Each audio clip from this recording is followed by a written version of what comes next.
Hey there, lovely soul. Welcome back to Noah's Stories. How have you been lately? I hope you're taking gentle care of yourself. Tonight, I've got something truly special for you, a story about second chances, unexpected love, and the kind of courage that only shows up when your world starts to fall apart. So find a quiet corner, wrap yourself in something cozy, and let me take you to a snowy December night at O'Hare Airport, where one woman's heartbreak turns into something beautifully unexpected. It's a freezing December night in 2024, and Chicago's O'Hare International Airport hums with the rhythm of holiday travel. Rolling suitcases, muffled announcements, the scent of overpriced coffee. Outside, snow drifts softly against the wide glass windows, a quiet contrast to the rush inside. Emma Caldwell, 28, steps off a flight from Seattle with nothing but a carry-on and a heart still tender from a breakup she didn't see coming. Her long brown coat is wrapped tight around her, scarf drawn up high, trying to shield herself from more than just the cold. The past few months have drained her, emotionally, mentally, and she's finally done running. Chicago is home, or at least it used to be. She's come back, hoping to start fresh, though she's not entirely sure what that means anymore. Emma used to design luxury interiors for tech startups on the West Coast. But since her relationship fell apart, so did her client list. Now she's starting over, alone, unsure, and already overwhelmed. The city feels both familiar and distant, like a song she once knew all the words to but hasn't heard in years. She doesn't know it yet, but tonight everything in her world is about to shift, starting right here in the arrivals hall. Emma threads her way through the crowd at baggage claim, mind foggy, fingers numb. She's halfway to the exit when she hears a voice that slices clean through the airport noise. Well, well, look who finally decided to come home. She freezes. That voice, smooth, self-satisfied, belongs to Brandon Hale, her ex-boyfriend. Emma turns slowly, her stomach tightening. There he stands, smug in his tailored overcoat, hair slicked back like he just stepped out of a courtroom ad, and next to him, arms crossed and wearing a smirk that could curdle milk, is Sienna Blake, her 26-year-old half-sister, the same half-sister who once posted a filtered birthday selfie while their mother was in the ICU. Emma can barely find her voice before Brandon steps closer, his words slicing through the cold air. "Emma, I'm with Sienna now. You were always too much, or not enough. Either way, I'm done." The pain hits fast, but Sienna's venom is what really cuts. She lifts her phone, her voice dripping sugar and spite. "I've got receipts, Em. All those messages you sent him, I can twist them, post them. Tomorrow morning, you'll be trending for all the wrong reasons." Emma's breath catches. She sees it already, her name dragged through comment sections, her face attached to cruel captions. Her pulse pounds in her ears. "You wouldn't," she says, voice barely above a whisper. Sienna shrugs. "Try me." Emma stumbles backward, nearly dropping her suitcase, just as she collides into someone solid behind her. She turns, flustered, only to meet a pair of steady blue eyes. Ben Bennett, 33, in a simple black coat and worn boots, takes one look at the scene and steps forward. "Is there a problem here?" he says, calm and firm. "Honey, I've been waiting. We've got plans." Ben's voice cuts through the tension like a blade, measured, confident, almost rehearsed. Brandon falters, caught off guard. Sienna scoffs, trying to size up this stranger. "And who exactly are you?" she spits. Ben doesn't blink. Someone who doesn't like watching people gang up on someone who's done nothing wrong. Now back off. Brandon grumbles something under his breath and grabs Sienna's arm.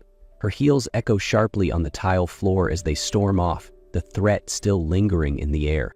Emma stands frozen, heart thudding. She turns to Ben, still reeling. "Thank you," she breathes. "You didn't have to do that." Ben shrugs, a faint, almost reluctant smile tugging at his lips. "Looked like you could use a hand. I'm Ben, by the way." "Emma," she replies, still dazed. "Emma Caldwell." But even as the tension eases, the panic doesn't fade. Sienna will follow through. Emma knows her too well. The idea of her life going up in viral flames twists her insides into knots. And then, like lightning through fog, an idea sparks, reckless, half mad, but maybe the only way out. She looks at Ben, desperation and defiance colliding in her gaze. This might sound insane, but will you marry me? Just on paper. I need a shield. And right now, you're the only person who feels safe. He blinks. What? Not for real, just on paper. If I'm married, her narrative falls apart. It buys me time. Ben studies her. Ex-firefighter used to split-second decisions. Something in her voice pulls at him. After a beat, he nods. Okay, but if we do this, we do it on our terms. We can call it off whenever we want. Emma nods. Deal.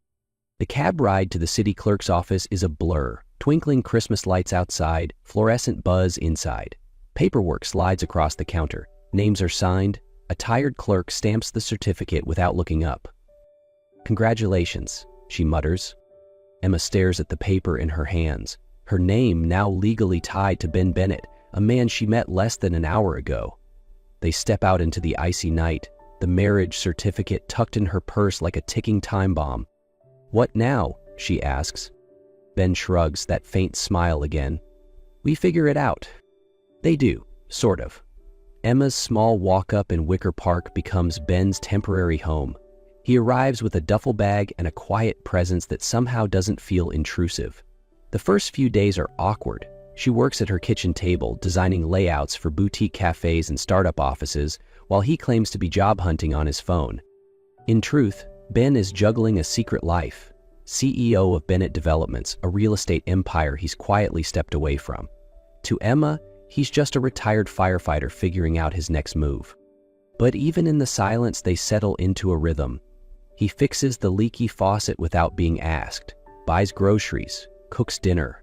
One night, he makes pasta from scratch, the kitchen filled with warmth and garlic. Emma blinks, impressed. Where'd you learn to do that? Firehouses get boring, he says with a grin. You pick things up. She laughs, a sound rare and unguarded. Something loosens between them. They still don't know what this is, but for the first time since the night at the airport, Emma doesn't feel completely alone. Dinner becomes a quiet ritual. Shared meals, soft music, the low hum of the city outside. One night, after finishing a bottle of red wine gifted by a former client, Emma finds herself speaking more freely than usual. My mom died when I was 16, she says, eyes on her glass. Cancer. My dad married Sienna's mom 6 months later. It was like I disappeared. Ben listens, fork paused midair. I moved out the day I turned 18, she continues. Haven't looked back since. Sienna? She's always played the victim in designer heels. My dad?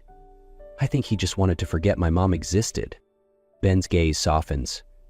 That's rough. Sounds like you've been on your own a long time. Emma nods, swallowing the lump in her throat. Pretty much. She looks at him. What about you? Ben hesitates, then offers a partial truth. Former firefighter, parents passed a few years ago, no siblings, it's just me now.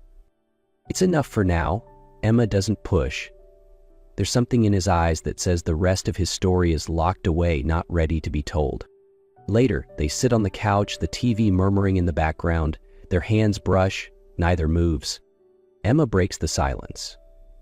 I don't know why you said yes to this. Ben glances at her, voice quiet but certain. Because you looked like someone worth helping.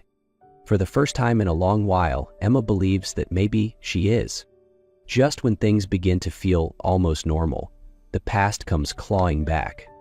Emma's phone buzzes one morning, an anonymous message with a screenshot of an old text she once sent to Brandon. The caption reads, "Still pathetic.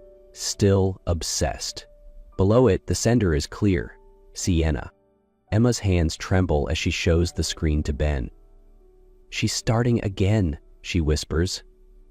She's posting this stuff online. Before panic can fully settle, a sharp knock sounds at the door. Emma opens it to find Sienna standing there, flawless as ever, phone in hand. Just thought I'd check in, she says, peering inside with a mocking smile. And who's this? Your rebound? He looks budget. Emma's jaw tightens, but before she can speak, Ben steps beside her. Ben Bennett, he says coolly, her husband. and you're interrupting our morning." Sienna blinks. "Husband, please."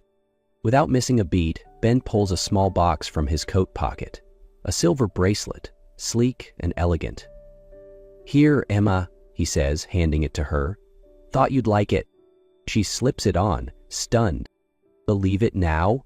Ben asks Sienna, his voice firm. Sienna's smirk falters. "This isn't over," she snaps before turning on her heel and disappearing down the hallway. Emma exhales slowly. The bracelet shimmers under the morning light, and so does something else: gratitude. A week later, Ben surprises Emma with 2 tickets to a charity gala downtown. "You've been cooped up too long," he says, handing her a simple black dress. "Let's just get out for a night." Emma hesitates, but agrees. The venue is dazzling, floor-to-ceiling windows overlooking the lake, chandeliers glowing like stars. Emma feels underdressed, out of place. But Ben fits right in, exchanging nods with sharply dressed strangers. They're sipping champagne when a man in a tailored suit approaches. "Mr. Bennett," he says, extending a hand. "Good to see you back." Emma's glass halts mid-air. Ben recovers smoothly. "Good to see you too. This is my wife, Emma." Wife. The word lands with a strange weight. The man nods and disappears, but Emma is already looking at Ben, suspicion burning in her eyes. "Why did he call you Mr. Bennett like that meant something?" she asks. Ben exhales and sets down his glass. "We should talk, somewhere private." Out on the balcony, with the city glittering below, he finally says it. "I'm not just a firefighter. I run Bennett Developments, real estate, construction. The company's mine." Emma blinks, stunned. "You're a CEO, and you didn't tell me? I wanted you to see me, not the money, not the title." She steps back, hurt washing over her. "So, this whole time, you've been lying." "I wasn't lying," he says softly. "I was waiting." She looks away, the silver bracelet on her wrist suddenly heavier than before. "I need time," she says, and walks back inside, leaving Ben in the cold, regret settling around him like snow. The morning after the gala, Emma's phone rings. The caller ID makes her stomach twist. Richard Caldwell. Her father's voice is clipped, tense. "We need to talk. Come to the old house in Lake Forest. It's about your mother's company." Emma hasn't spoken to him in years. Still, something in his tone, urgency mixed with desperation, makes her agree. When she tells Ben, he insists on coming, but Emma shakes her head. "If it's really about her, I need to go alone." The house is exactly as she remembered, cold, grand, and empty of warmth. Richard is waiting in the sitting room, alongside Jocelyn Blake, Sienna's mother, whose smile is razor thin. Richard wastes no time. "Grayson Interiors is collapsing. The company your mother built, it's drowning. We need an investor fast." Emma folds her arms. "So why call me now?" "Because you owe us," Jocelyn snaps. "Victor Kessler is willing to save the company, but he wants a personal connection." Emma blinks. "You mean me?" Richard's voice lowers. "It's not personal, it's business. Meet him, convince him, help us keep the company." Emma recoils. "You want to sell me off like some bargaining chip?" Richard's jaw tightens. "It's practical." Before Emma can speak, Jocelyn adds coldly, "Do it for your mother. She'd want this saved." But Emma knows that's a lie. She stands slowly, voice shaking but firm. "You didn't care when she died. You don't get to use her now." And with that, she walks out, heart pounding, fury rising, and finally ready to fight back.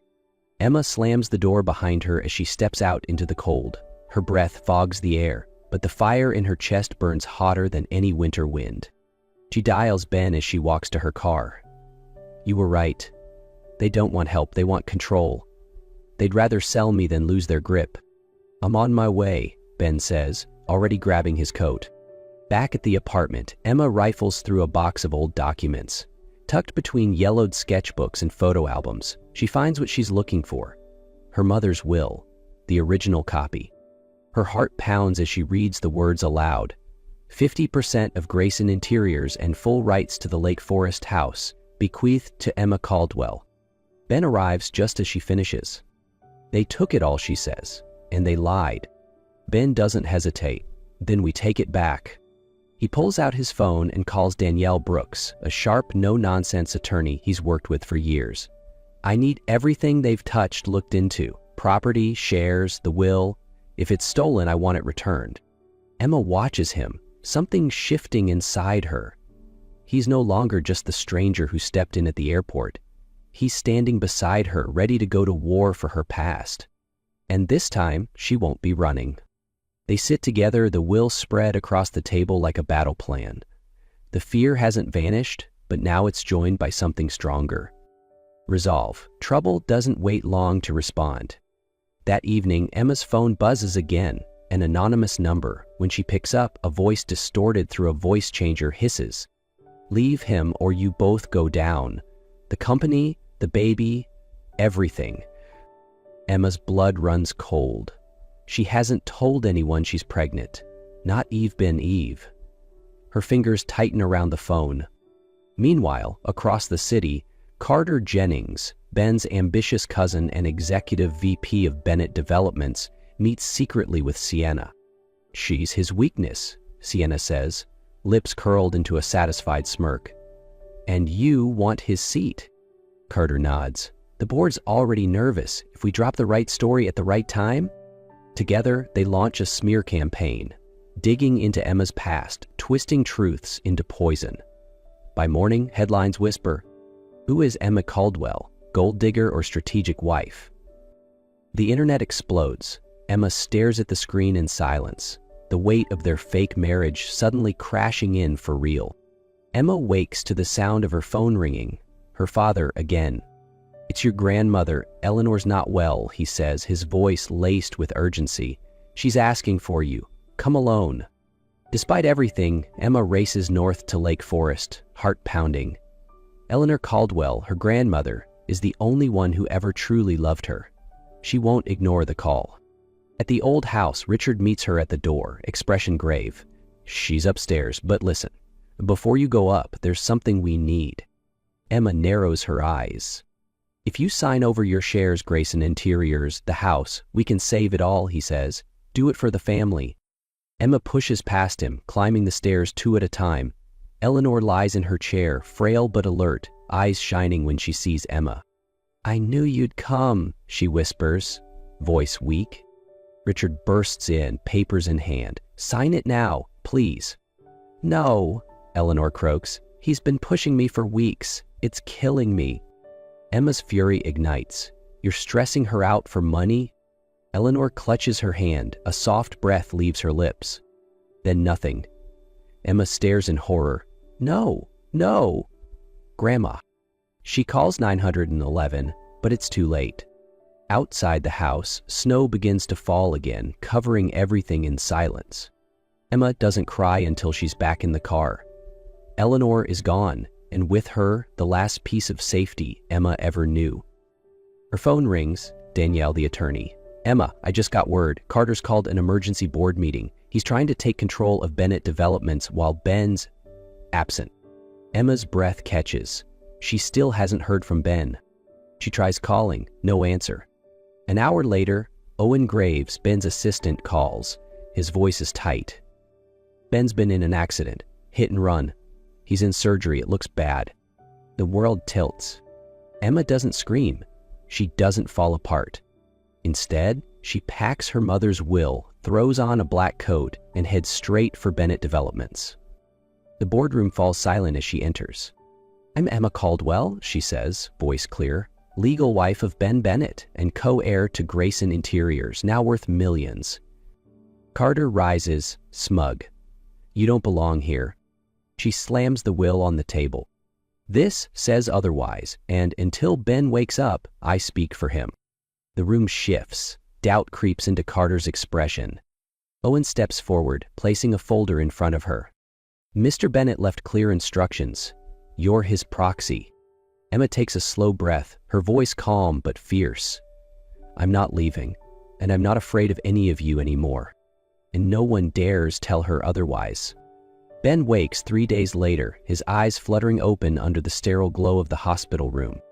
Emma is there, head resting on his hand, eyes red but alive with relief.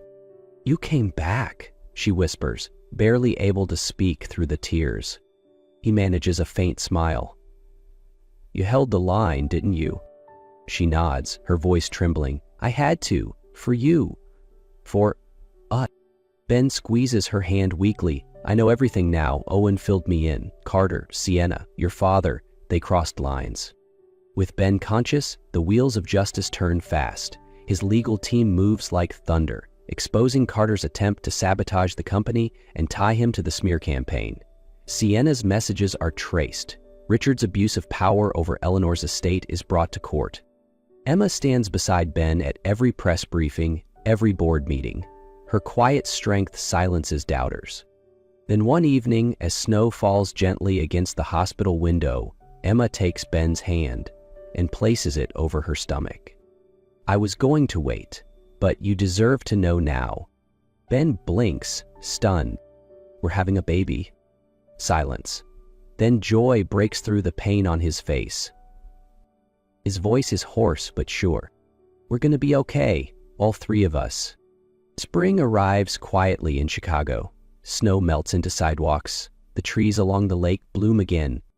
In a small stone chapel near the water, Emma walks down the aisle in a simple white dress, her belly just beginning to show, her steps steady, her heart full. At the altar, Ben waits, healed, stronger, and finally whole. This time, there's no paperwork, no panic, just love. They renew their vows in front of a handful of close friends.